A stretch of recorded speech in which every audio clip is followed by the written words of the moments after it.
आज है 18 मार्च 2026 दिन बुधवार का, हिंदी तिथि चैत्र कृष्ण चतुर्दशी। और आइए बात करते हैं आज के मुख्य समाचार, बड़ी खबरें, देश और दुनिया का ताजा अपडेट लेकर हाजिर हो गए। आज का ये वीडियो भी बहुत ही स्पेशल होगा, किसान भाइयों के लिए, युवाओं के लिए, सरकारी कर्मचारियों के लिए, माता और बहनों के लिए और पढ़ने वाले बच्चों के लिए भी काफी सारे महत्वपूर्ण अपडेट आए हैं। वीडियो को आप लाइक और शेयर जरूर कर दीजिएगा। और लीजिए आज की पहली बड़ी खबर आई है। आज के वीडियो की शुरुआत सबसे पहले युद्ध से जुड़ी खबरों से करते हैं। सबसे पहले तो आपको बताएं कि डोनाल्ड ट्रंप ने कहा कि भाई नाटो देश अब ईरान जंग में साथ नहीं देना चाहते हैं, हम उनकी रक्षा करते हैं, वे मदद नहीं कर रहे हैं, अब किसी की जरूरत नहीं है। ट्रंप ने सोशल मीडिया पोस्ट में कहा कि अमेरिका वर्षों से इन देशों की सुरक्षा पर अरबों डॉलर खर्च करता रहा है, लेकिन जरूरत के समय वे साथ नहीं आते। कुल मिलाकर दोस्तों भी बात ये हो रही है कि ईरान के साथ अब डोनाल्ड ट्रंप अकेले पड़ गए। नाटो देश ये कह रहे हैं कि भाई ये लड़ाई हमारी नहीं है और हॉर्मुज का रास्ता खुलवाने से भी इंकार कर दिया। ईरान में खामेनेई समेत 40 से भी ज्यादा अधिकारियों के मारे जाने के बाद अमेरिका को ये जंग बड़ी कामयाबी नजर आ रही थी। लेकिन आपको बताएं दोस्तों 17 दिन बाद हालात बदल चुके हैं और इस युद्ध का भी कोई भी साफ अंत नजर नहीं आ रहा है। ईरान ने जवाब में हॉर्मुज स्ट्रेट के रास्ते तेल आपूर्ति को रोक दिया और दुनिया की अर्थव्यवस्था पर बड़ी चोट पहुंची। डोनाल्ड ट्रंप अब अपने सहयोगी नाटो देशों से हॉर्मुज में रास्ता खुलवाने की अपील कर रहे हैं, लेकिन अब इन देशों ने साफ कर दिया कि वे हॉर्मुज स्ट्रेट में अपने वारशिप नहीं भेजेंगे, युद्धपोत नहीं भेजेंगे।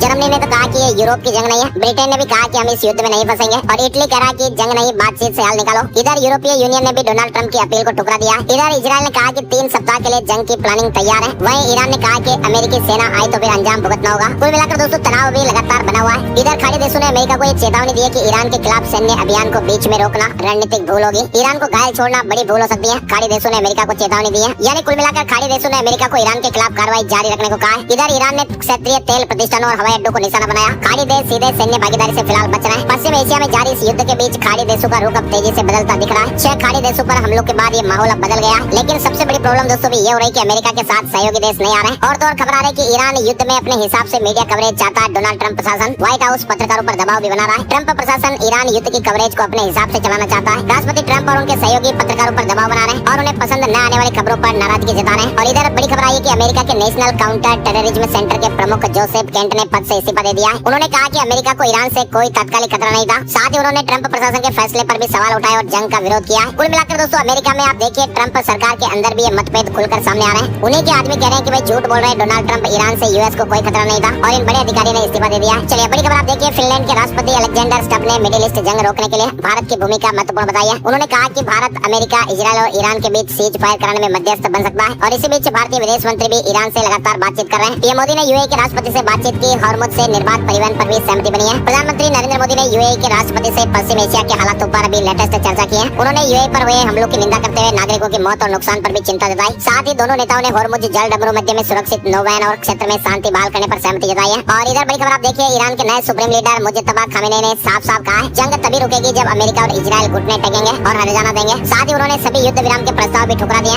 युद्ध तीसरे हफ्ते में 2000 लोगों की जाने जा चुकी है। स्ट्रेट ऑफ हॉर्मुज बंद होने से ग्लोबल ऑयल सप्लाई पर भी असर पड़ा है। फिलहाल ईरान घुटने टेकने को मजबूर नहीं है। ईरान ने तो उल्टा कहा कि अमेरिका और इजरायल घुटने टेके, हरजाना भी दें, तभी ये जंग रुकेगी। और इधर आप देखिए ईरान ने बासिज कमांडर सुलेमानी की मौत की पुष्टि कर दी है, लेकिन इधर इजरायल ने यह भी दावा किया कि वहाँ के अली लारीजानी को भी हमने मार गिराया। ईरान ने मंगलवार की देर रात बासिज फोर्स के कमांडर गुलाम रेजा सुलेमानी की मौत की पुष्टि की है। इधर युद्ध में फंसे अमेरिका के लिए एक और बुरी खबर आई है। डोनाल्ड ट्रंप का ऐतिहासिक चीन दौरा भी पोस्टपोन हो गया है। ईरान, इजरायल, अमेरिका युद्ध से वैश्विक हालात तेजी से बदल रहे हैं और इसी बीच जंग के चलते अमेरिकी राष्ट्रपति ट्रंप ने अपना चीन दौरा टाल दिया है। फिलहाल दुनिया भर में व्यापार और सुरक्षा पर चिंताएं बढ़ रही हैं। और तो और पाकिस्तान का अफगानिस्तान के काबुल में भी बड़ा हमला हो गया। एयर स्ट्राइक में 400 लोगों की जाने चली गई, 250 घायल हो गए। ईरान, इजरायल, अमेरिका जंग के कारण पूरी दुनिया परेशान है और इसके कारण आम लोग भी बुरी तरह से परेशान हो चुके हैं। लेकिन आप देखिए जंग के बीच पाकिस्तान और अफगानिस्तान के हालात भी तनावपूर्ण होते जा रहे हैं। पिछले कई दिनों से दोनों ही देश एक दूसरे पर लगातार हमले कर रहे हैं। अफगानिस्तान और पाकिस्तान के बीच भी तनाव लगातार बढ़ रहा है। पाकिस्तान के काबुल स्थित नशा मुक्ति केंद्र पर हमले के बाद 400 से अधिक लोगों की जाने गई है। तालिबान ने साफ कर दिया कि अब बातचीत और कूटनीति का समय खत्म हो चुका है। अफगानिस्तान ने कहा कि हम पाकिस्तान से बदला लेंगे। इधर आप देखिए मिडिल ईस्ट तनाव को लेकर विदेशी एयरलाइंस पर अगले आदेश तक दुबई में प्रतिबंध लगा है। लैंडिंग परमिशन पर भी रोक लगा दी गई है, यानी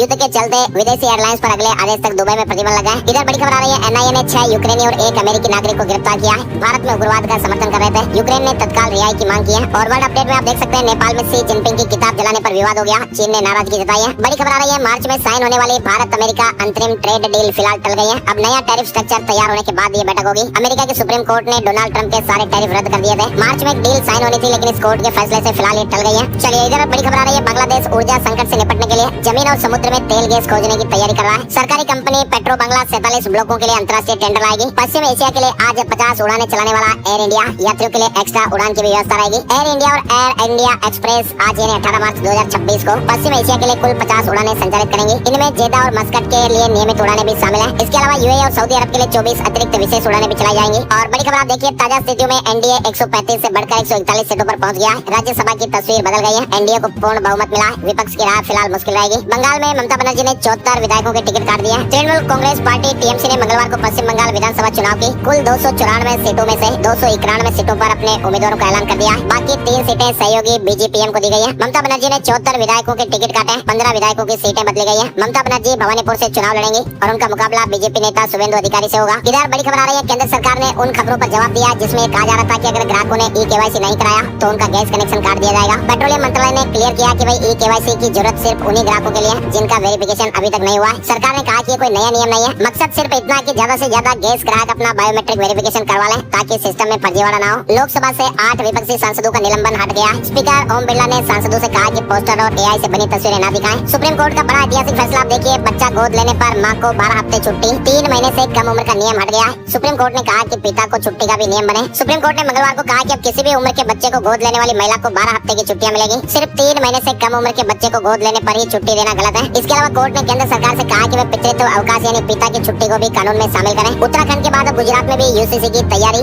समिति ने सीएम भूपेंद्र पटेल को रिपोर्ट सौंप दी है। 24 मार्च को सदन में विधेयक पेश हो सकता है। यानी उत्तराखंड के बाद अब गुजरात में भी जल्दी यूनिफॉर्म सिविल कोड यानी समान नागरिक संहिता यूसीसी लागू हो सकता है। यूसीसी के लिए गठित समिति ने मंगलवार को मुख्यमंत्री को अपनी अंतिम रिपोर्ट सौंप दी है। कांग्रेस ने उड़ीसा में 3 विधायकों को पार्टी से निकाला है। राज्यसभा चुनाव में क्रॉस वोटिंग की। राहुल गांधी के खिलाफ 204 रिटायर्ड ब्यूरोक्रेट से सैन्य अधिकारियों ने लेटर लिखा। संसद परिसर में आचरण नियमों के खिलाफ देश से माफी मांगे। 204 रिटायर्ड सैन्य अधिकारी, आईपीएस, आईएएस और वकीलों ने राहुल गांधी को ओपन लेटर लिखकर देश से माफी मांगने को कहा है। उन्होंने लिखा कि 12 मार्च को संसद परिसर में किया गया विरोध संसदीय नियमों और संसद की गरिमा के खिलाफ था। 12 मार्च को विपक्ष ने एलपीजी संकट को लेकर सरकार के खिलाफ प्रदर्शन किया था। इधर बड़ी खबर आप देखिए, सीजीआई का सुझाव, फैमिली कोर्ट में वकील और जज काले चोंगे ना पहने। जज, वकील और पुलिस को भी यूनिफॉर्म में नहीं आना चाहिए, इससे बच्चे डरते हैं। भारत के चीफ जस्टिस सीजीआई सूर्यकांत जी ने सोमवार को कहा कि बहुत ही जरूरी है कि फैमिली कोर्ट बच्चों के मन से मनोवैज्ञानिक डर को खत्म करें और इसके लिए कोर्ट के पारंपरिक कामकाज में कुछ बदलाव किए जाएं। उन्होंने सुझाव दिया कि फैमिली कोर्ट में पीठासीन, जज और वकील यूनिफॉर्म में नहीं आने चाहिए। सीजीआई सूर्यकांत ने इस तरह की बातें दिल्ली के रोहिणी में एक फैमिली कोर्ट की आधारशिला रखने के कार्यक्रम में कही। श्रीदेवी प्रॉपर्टी विवाद में बोनी कपूर हाई कोर्ट पहुंच गए। जानवी और खुशी कपूर के साथ याचिका दाखिल की। दिवंगत अभिनेत्री श्रीदेवी की संपत्ति को लेकर कानूनी विवाद एक बार फिर सुर्खियों में। इधर आप देखिए, कुलदीप यादव की दुल्हन के साथ विंटेज कार से एंट्री हुई। सीएम योगी के पैर छुए अखिलेश ने गले लगाया। रिसेप्शन में गंभीर, धवन, जडेजा भी पहुंचे थे। और इधर आप देखिए, मध्य प्रदेश के भोपाल से बड़ी खबर आ रही है। रिटायर्ड जज के घर से 4 एलपीजी सिलेंडर चोरी की घटना सामने आई है। यानी एलपीजी सिलेंडर की चोरी और वो भी रिटायर्ड जज साहब के घर से। साथ ही बड़ी खबर देखिए, देश भर के 650 से ज्यादा नवोदय विद्यालयों में 2019 के संवैधानिक प्रावधान के बावजूद भी ईडब्ल्यूएस के छात्रों को एडमिशन में शामिल नहीं किए जाने के मुद्दे पर मध्य प्रदेश हाई कोर्ट ने केंद्र सरकार से जवाब तलब किया। सेंट्रल स्कूलों में ईडब्ल्यूएस बच्चों को एडमिशन, नवोदय में क्यों नहीं? एमपी हाई कोर्ट ने केंद्र सरकार से फिलहाल जवाब मांगा क्योंकि लाखों छात्र प्रवेश से वंचित रहे। उद्योग की परिभाषा पर सुप्रीम कोर्ट में सुनवाई, 9 जजों की बेंच के सामने मामला तय होगा। सरकारी विभाग, एनजीओ, उद्योग माने जाएंगे या फिर नहीं। कोर्ट अब ये तय करेगा कि भाई सरकारी विभाग, अस्पताल, स्कूल और एनजीओ जैसी संस्थाएं उद्योग की कैटेगरी में आएगी या नहीं, और इन संस्थाओं पर श्रम कानून भी लागू होंगे या नहीं। तो ये बहुत बड़ा अपडेट है। मंगलवार को मामले की सुनवाई शुरू हो गई है। 9 जजों की बेंच ये मामला सुन रही है। और इधर आप देखिए, सारा ग्रुप ने जमाकर्ताओं को 8,800 करोड़ रुपए का रिफंड दे दिया है। अमित शाह ने लोकसभा में इस तरह की जानकारी दी। 40 लाख से अधिक जमाकर्ताओं को अब तक 8,800 करोड़ रुपए लौटाए जा चुके हैं। सीआरसीएस पोर्टल से भुगतान अभी जारी है। इधर उत्तर प्रदेश से एक बड़ी खबर आ रही है। यूपी में अब अंडे पर एक्सपायरी डेट भी लिखनी पड़ेगी।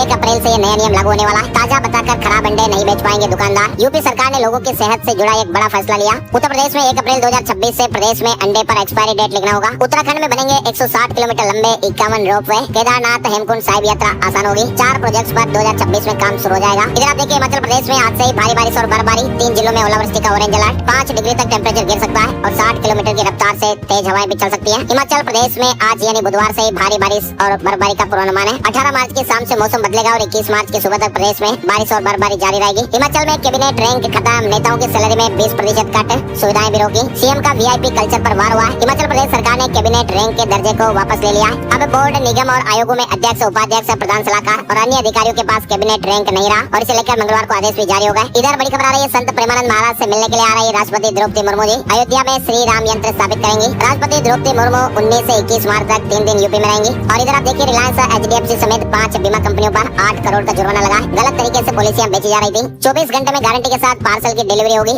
देरी होने पर पूरा पैसा वापस मिलेगा। डाक विभाग की 3 प्रीमियम सर्विस लॉन्च हुई है। अगर आप भी इंडिया पोस्ट के जरिए अपने जरूरी डॉक्यूमेंट या पार्सल भेजते हैं तो बहुत अच्छा अपडेट है। पार्सल आप 24 घंटे के अंदर भेज पाएंगे। भारतीय डाक विभाग ने 17 मार्च से 3 नई प्रीमियम सर्विस लॉन्च कर दी है। डाक विभाग की 3 नई सर्विस भी आप यहाँ देख सकते हैं। सोने चांदी के भाव से अपडेट में आप देखिए, सोने और चांदी में मामूली बढ़त रही। 1 किलो चांदी 4,000 रूपए बढ़कर 2,52,000 पर। वहीं 10 ग्राम 24 कैरेट सोना 46 रूपए बढ़कर 1,56,000 ₹11 पर। शेयर मार्केट न्यूज अपडेट में आपको बताएं बढ़त देखने को मिली है। सेंसेक्स 568 अंकों की तेजी के साथ 76,071 पर बंद हुआ। निफ्टी में 172 अंकों की बढ़त रही और 23,581 पर बंद हुआ। साथ ही आपको बताएं 1 अप्रैल 2026 से इनकम टैक्स के नए नियम लागू होने वाले हैं। सैलरी, घर, गाड़ी, रिटायरमेंट फंड, एम्प्लॉयर गिफ्ट वगैरह पर टैक्स लगेगा। 10 बड़े बदलाव देखने को मिलेंगे। रिटायरमेंट फंड में 7.5 लाख से ज्यादा योगदान पर टैक्स। ये नया कानून 2026-27 से प्रभावी हो जाएगा। कंपनी के एकोमोडेशन की वैल्यू भी फिक्स होगी। लीज पर लिए घर के लिए अलग नियम लागू होंगे। ऑफिस की कार का इस्तेमाल भी अब महंगा पड़ेगा। त्योहार पर गिफ्ट की लिमिट 15,000। ऑफिस में ₹200 तक का खाना टैक्स फ्री। एम्प्लॉयर से लिए गए लोन पर टैक्स लगेगा। टैक्स फ्री इनकम से जुड़े खर्चों पर भी नियम लागू होगा। विदेशी डिजिटल बिजनेस पर 2 करोड़ की लिमिट हो जाएगी। और विस्तार से हम आपको अलग वीडियो में जानकारी बताएंगे। फिलहाल आप देखिए एनसीईआरटी ने 8वीं की किताब से एक विवादित नक्शा हटा दिया। जैसलमेर बीकानेर को मराठा एम्पायर बताया था। पूर्व राज्य परिवार के सदस्य ने कहा कि भाई ये हमारी पहचान का प्रश्न था। साथ ही आप देखिए आरआरबी ने असिस्टेंट लोको पायलट की वैकेंसी निकाल दी है। 11,127 पदों पर भर्तियां 15 मई से आवेदन भरे जाएंगे। रेलवे भर्ती बोर्ड ने असिस्टेंट लोको पायलट की 11,127 पदों पर भर्ती के लिए शॉर्ट नोटिफिकेशन जारी कर दिया है। आवेदन की लास्ट डेट 14 जून रखी गई है। सोनम वांगचुक ने कहा कि ये लड़ाई व्यक्तिगत नहीं बल्कि पूरे लद्दाख के हितों की है। ये लड़ाई मेरी